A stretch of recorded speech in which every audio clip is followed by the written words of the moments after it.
we go. It's a Bobcat all along.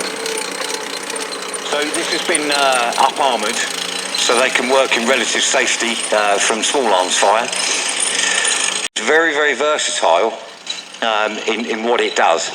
And if you haven't been down there already, it's well worth going down to see the fob, because this is the bit of kit that helped build them all over Afghanistan.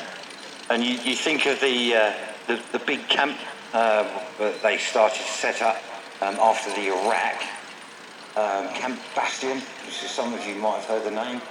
There would have been loads of these flying around, building the berms all the way around the camp.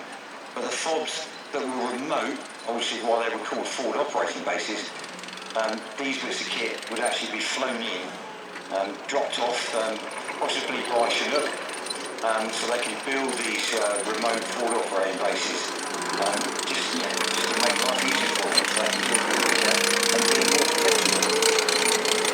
Right, so I'll stop and have a chat with the driver. It's a classic example of this. So the Copbox has been around for so many years, it really has. But then the Army saw how much of an asset that these quads can be. Because they've had dispatch riders since World War II. So 2 wheels, I think the gentleman was on 2 wheels, which is the Harley Davidson. They can't carry as much kit. So you only went to one fuel, i.e. just diesel, to get away from petrol. One, it was a nightmare to store from the health and safety point of view, and plus if you can imagine the vehicles hit by a round or a rocket or anything like that, the petrol would just explode. So they wanted to move to diesel, so they started looking into diesel quad-bikes, diesel vehicles, tanks, all the main armour, everything became diesel, so it was one fuel. There's still a lot of petrol quads with the UK Army at the moment, but they're now bringing a lot more British military serving. So the guys that are driving this are all regular soldiers currently serving.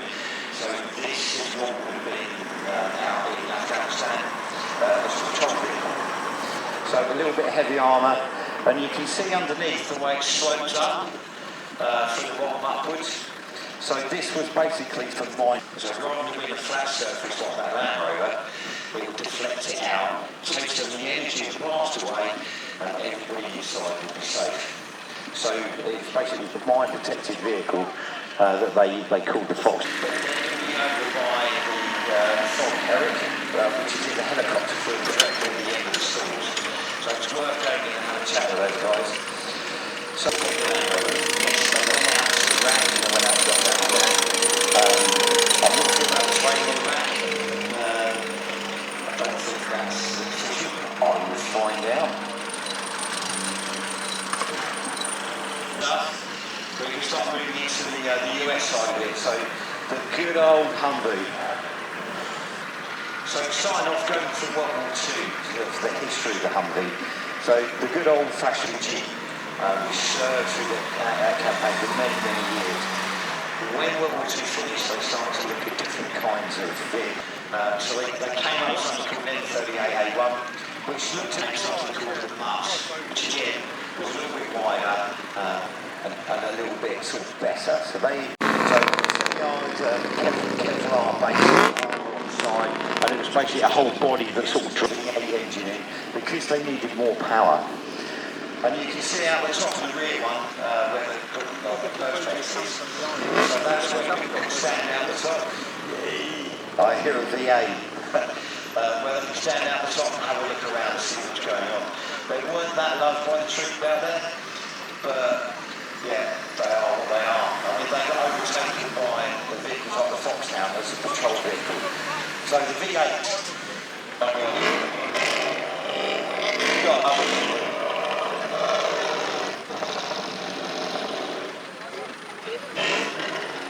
I'm here now, what's there? Hang on, just. The V8. So, just talking about the V8 at the moment. So, with reconnaissance vehicles, obviously, they carry a lot of kit, they need more power.